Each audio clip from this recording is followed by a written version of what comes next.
Welcome to e-Educational Dispensary. Press the bell icon to never miss any updates. औज़ुबिल्लाहि मिनश्शैतानिर्रजीम बिस्मिल्लाहिर्रहमानिर्रहीम rabbi इश्रह ली सद्री वयस्सिर ली अमरी वहलुल उक़दतम मिन लिसानी यफ़क़हू क़ौली। अजीज तलबा और तालिबात, मैं एक बार फिर 10th की इंग्लिश का पोएट्री 3.1 का अप्रिसिएशन लेकर हाजिर हुआ हूँ। ये क्वेश्चन नंबर 3B होता है जो 5 मार्क्स का होता है। अप्रिसिएशन एसएससी बोर्ड में के पैटर्न के मुताबिक क्वेश्चन नंबर 3B जो पोएट्री आपको दी जाएगी उसके लिहाज से आपको 5 नंबर के सवाल को हल करना है। सबसे पहले हम ये समझें कि पोएट्री की मार्किंग स्कीम जो होती है उसी लिहाज से हम अपनी तैयारी करें, और अभी हम जो है आपको इसका 1 मार्क यानी क्वेश्चन में जो पोएट्री दी जाती है उसकी राइमिंग स्कीम के बारे में बताएंगे, फिर मार्किंग स्कीम बताते हैं। राइमिंग स्कीम को समझना बहुत ज्यादा आसान है और बहुत जरूरी है। ये 1 नंबर का सवाल राइमिंग स्कीम का होता है जो बड़ी आसानी से आपकी समझ में आ जाएगा। तो सबसे पहले हम राइमिंग स्कीम को समझते हैं। पोएट्री आप देखें 3.1 इफ पोएट्री का नाम है। If you keep your head when all about you. समझने की कोशिश करें। पोएट्री के क्वेश्चन आंसर और पोएट्री की डिटेल समझाने के लिए हमने दूसरी वीडियो बनाया जिसमें क्वेश्चन आंसर बताया है। अगर आपने उसको न देखा हो तो उसको देख ले और पोएट्री को समझ ले, क्वेश्चंस कर ले। अब यहाँ पे हम चूंकि अप्रिसिएशन की बात कर रहे हैं, क्वेश्चन 3B की बात कर रहे हैं, इसलिए पूरी पोएट्री को समझाना यहाँ मकसद नहीं है। यहाँ पे आप देखेंगे राइमिंग स्कीम में जो पहला स्टेंजा है इसकी आखिरी लाइन के आखिरी वर्ड क्या है। आप देखेंगे आखिरी वर्ड है यहाँ पे यू। यहाँ पर राइमिंग स्कीम में हम इस बात का ध्यान रखते हैं कि आखिरी वर्ड जो लाइन की है उसकी आवाज कैसी है। स्पेलिंग को हम ध्यान नहीं देंगे, आवाज को ध्यान देंगे। जैसे if you keep your head when all about you, तो आवाज में यू आया, यू, तो इसको हम लिखेंगे ए। हर स्टेंजे की पहली लाइन को आवाज के मुताबिक हम ए लिखेंगे और उसके बाद दूसरी लाइंस को समझेंगे। दूसरी लाइन को देखें, are losing theirs and blaming it on you. फिर से आवाज वैसी, यू पहली आवाज जैसी है इसलिए इसको भी ए लिखेंगे। थर्ड लाइन में देखेंगे यहां फिर से यू आया। अब हम पूरी लाइन ना पढ़ते हुए आपको आखिरी वर्ड के साउंड की बात करते हैं। फिर से यहाँ पे यू आया तो इसको भी आवाज सेम है इसलिए यू को हम यहाँ पर फिर से ए लिखेंगे। But make allowance for their doubting too. यहाँ पे स्पेलिंग तो बदल गई लेकिन आवाज तो वैसी है, यू टू एक ही जैसी आवाज है, इसलिए इसको भी हम ए लिखेंगे। नेक्स्ट लाइन देखेंगे, if you can wait and not be tired by waiting. अब यहां आप देखेंगे कि आवाज बदल गई, वेटिंग, तो अब इसको हम लिखेंगे बी। और being lied about, don't deal in lies, आवाज बदल गई तो सी हो गया। और being hated, don't give way to hating. अब आप देखेंगे कि जो पहले हमने देखा वेटिंग, आवाज वेटिंग और हेटिंग एक जैसी आवाज आई तो इसको भी हम बी लिखेंगे, आवाज बी के जैसी आई। और लास्ट लाइन देखेंगे, and yet don't look too good not talk too wise, wise, lies, wise, यानी सी की जैसी आवाज आई तो इसको भी हम सी लिखेंगे, लाइज एंड वाइज, सी जैसी आवाज। इस तरह से इस पहले स्टेंजा की राइमिंग स्कीम हो गई ए A A A, B C B सी। अब हम दूसरा स्टेंजा देखेंगे। दूसरे स्टेंजे में फिर से पहली लाइन पे हम आएंगे तो उसको तो हम ए ही लिखेंगे, इस आवाज कैसी भी हो। जैसे आप यहां देखें, if you can dream and not make dreams your master, आवाज देखें master A. If you can think and not make thoughts your aims, आवाज बदल गई तो B. Third line, if you can meet with triumph and disaster, अब देखें, पहली line में आया मास्टर और यहाँ पे आया डिजास्टर, आवाज टर आखिर में जैसी आई तो इसको भी हम ए जैसी आवाज आई तो ए लिखेंगे। And treat those two impostors just the same, आप वहां देखें एम और यहाँ पे सेम, तो बी की जैसी आवाज आई। नेक्स्ट लाइन देखेंगे, if you can bear to hear the truth you have spoken, आवाज बिल्कुल ए बी के जैसी लिखी नहीं, स्पोकन बिल्कुल आवाज बदल गई। तो अब यहां पर चूंकि ए बी हम इस्तेमाल कर चुके हैं तो अब यहां पे हम सी का इस्तेमाल करेंगे। Twisted by knaves to make a trap for fools, अब देख फूल्स आवाज फिर से बदल गई, ना ए के जैसी है, ना बी के जैसी है, ना सी के जैसी है, तो अब यहां पर हम इस्तेमाल करेंगे डी का। और watch the things you gave your life to broken, आप यहां देखें स्पोकन ब्रोकन यानी सी के जैसी आवाज आ रही है, तो फिर से हम यहां पे सी लिखेंगे।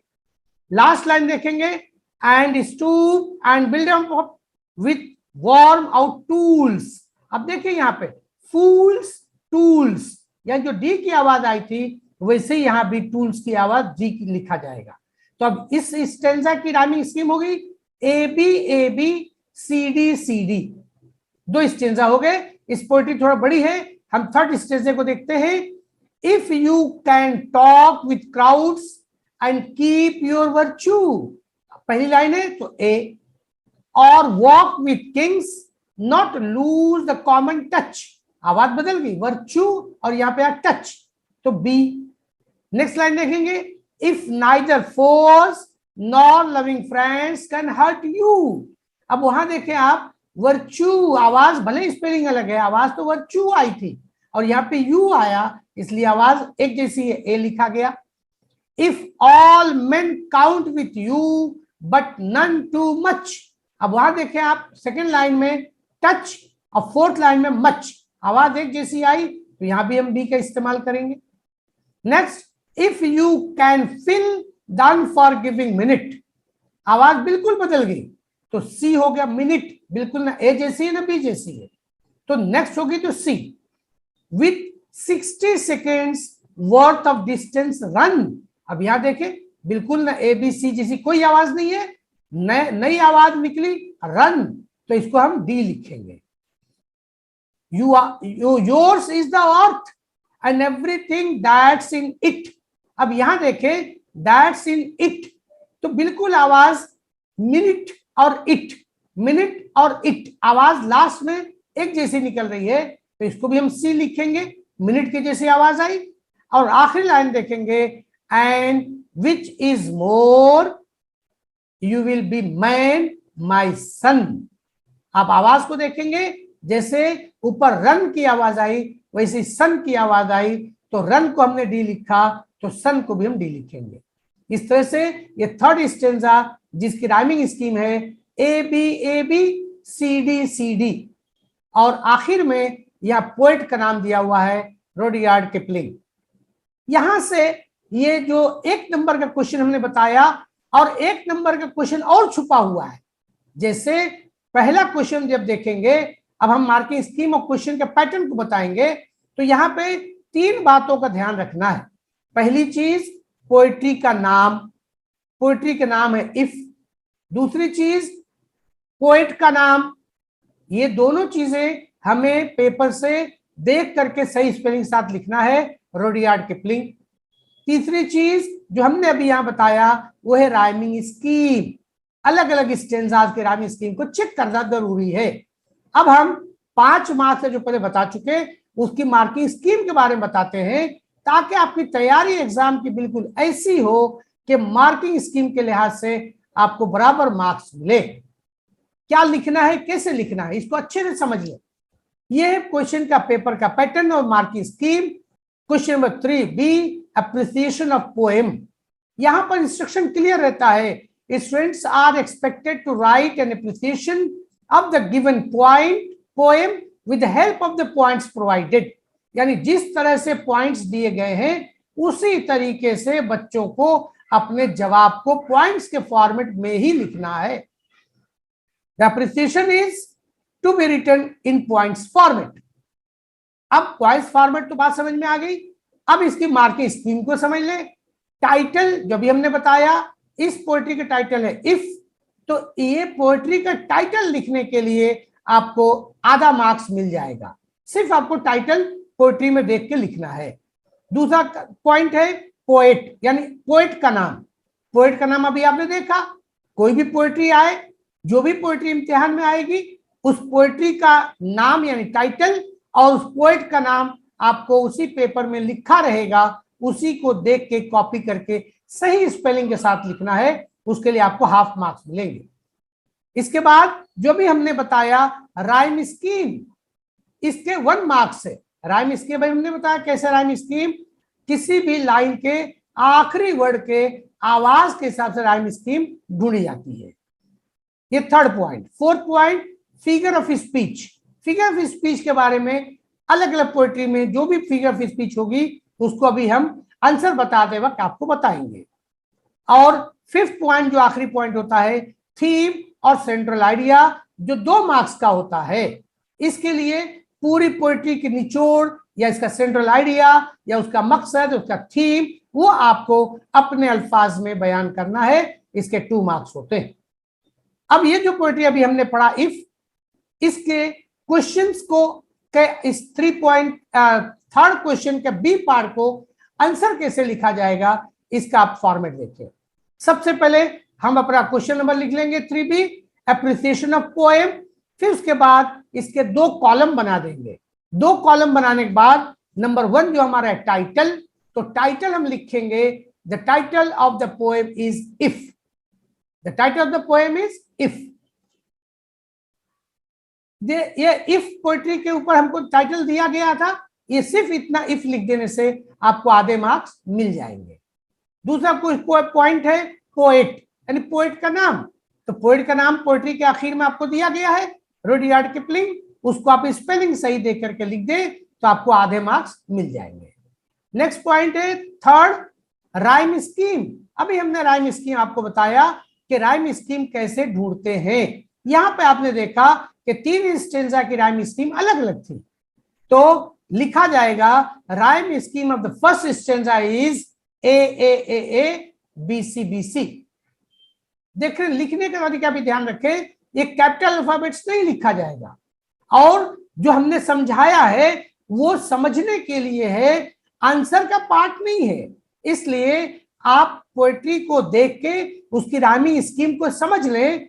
आंसर का यही पेज है जो आपके सामने इस वक्त दिख रहा है। और आगे लिखा गया 2nd and 3rd stanza is A B C D. ये 8 लाइन के स्टेंजा हैं, इसलिए इस तरीके से लिखा जाएगा। अगर आपने दूसरा तरीका भी अख्तियार किया, यानी राइम स्कीम लिखने के बाद कॉमा लगा करके इस इनवर्टेड कॉमा में पहले ए बी लिखा, बी सी, फिर कॉमा लगा के 2nd का राइमिंग स्कीम और फिर 3rd का राइमिंग स्कीम, तो भी आपको नंबर मिल जाएंगे 1 मार्क का। क्वेश्चन नंबर टाइप 4, ये figure of speech. Figure of speech देखेंगे तो तकरीबन तमाम पोएट्री में ये हमेशा ही देखा जाता है कि एलिट्रेशन मिलता है। तो ये वर्ड को आप बहुत अच्छी तरह समझ लें, एलिट्रेशन, ALLITERATION, एलिट्रेशन। ये क्या चीज है, इसको भी हमने थोड़ा यहाँ पर बयान कर दिया है। When 2 or more words starts with the same alphabet, यानी 2 या 2 से ज्यादा वर्ड एक ही लाइन की पोएट्री की एक ही लाइन में एक ही अल्फाबेट से शुरू हो, तो हम कहेंगे कि इस पोएट्री में एलिट्रेशन की प्रॉपर्टी या खुसूसियात पाई जाती है। ये एलिट्रेशन का ऐसा वर्ड है जो तकरीबन बुक की तमाम पोएट्री में पाया जा रहा है। ये बहुत ही आसान है आपको लिखना, और आप मिसाल भी लिख सकते हैं। जैसे एक लाइन हमने चुन के लिखा, if you can keep your head when all about you. अब यहां देखेंगे 2 वर्ड को, वाई को हमने अलग कलर से जाहिर किया है ताकि आपका ज़हन फौरन वहां जाए कि 2 वर्ड ऐसे हैं जिसमें यू और योर एक ही अल्फाबेट से शुरू हुआ है। इसका मतलब इसकी rhyming figure of speech alliteration है। इस पोएट्री में खास तौर से आपकी मालूमात के लिए एक और बता दें, एंटीथेसिस भी पाया जाता है।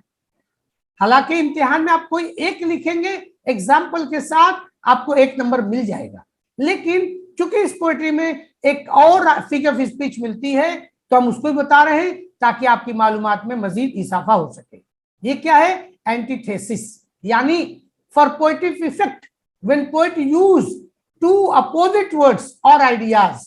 जब पोएटिक इफेक्ट के लिए, पोएट में खूबसूरती डालने के लिए पोएट जो है दो ऐसे वर्ड जो अपोजिट मीनिंग के, मुतजाद मानी के होते हैं, उसका इस्तेमाल करता है, तो उस फिगर ऑफ स्पीच को हम कहते हैं एंटीथेसिस। जैसे यहां पे आप देखेंगे दो मिसाल हमने बताया, if you can trust your self when all main doubt you. यहां रेड से हमने वर्ड बता दिया, ट्रस्ट एंड डाउट एक ही लाइन में आया जो कि अपोजिट वर्ड्स है। तो ये प्रॉपर्टी जो है फिगर ऑफ स्पीच एंटीथेसिस की है। एक दूसरी मिसाल और भी है, if you can meet with triumph and disaster. तो ट्रिम्फ और डिजास्टर ये दोनों भी अपोजिट मीनिंग के वर्ड्स हैं। तो इस तरह से दो मिसाल हमने दिया है, आप कोई भी एक लिख देंगे समझने के लिए, दो एक लिख देंगे एग्जाम्पल के साथ, तो आपको जरूर 1 नंबर मिल जाएगा। ये 1 नंबर का है। पॉइंट नंबर 5, थीम और सेंट्रल आइडिया। तो ये बहुत जरूरी होता है पोएट्री को समझ करके उसकी थीम और सेंट्रल आइडिया को लिखना। ये 2 मार्क्स का होता है। Certain values and advices are to be imparted by the father to his son. अगर आपने हमारा पिछला वीडियो इफ का क्वेश्चन आंसर का देखा हो, जिसमें पोएट्री को हमने समझाया कोशिश किया है, तो आपको पता चलेगा कि पूरी पोएट्री जो है वो एक फादर की तरफ से अपने सन को कुछ वैल्यूज और आइडियाज समझाई गई हैं, बताई गई हैं। The poet has provided different situations and expected behavior from his son, and poet wants his son to be a man। आखिर में आप देखेंगे लास्ट लाइन में, तो पोएट का जो फादर है, पोएट जो है फादर, वो अपने बच्चे कहता है कि सबसे बड़ी चीज होगी कि आप एक मैन हो जाएंगे, एक इंसान बन जाएंगे। इस तरह से ये 5 नंबर की एप्रिसिएशन क्वेश्चन जो एसएससी बोर्ड में क्वेश्चन नंबर 3B होता है वो मुकम्मल हुआ। उम्मीद है आप हमारे वीडियोस देख करके इस तरह से इसका फायदा उठाएंगे। लेकिन अजीज बच्चों, ये बहुत जरूरी है कि वीडियोस देखने के बाद आप जरूर अपनी कॉपी में जवाब लिखें। जवाब लिख करके समझना निहायत जरूरी है। इसलिए मैं बार बार ये बात अपने वीडियोस में कहता हूं कि सिर्फ वीडियो देखने से वो फायदा नहीं हो सकता जो लिखने से मिलेगा। इसलिए आप कॉपी जरूर बनाएं और हर जवाब को जिस तरीके से बोर्ड चाहता है उस तरीके से बेहतरीन अंदाज में पेज सेटअप के साथ अपने जवाब को लिखें। अस्सलाम वालेकुम व रहमतुल्लाहि व बरकातहू। Subscribe now and press the bell icon. Never miss an update.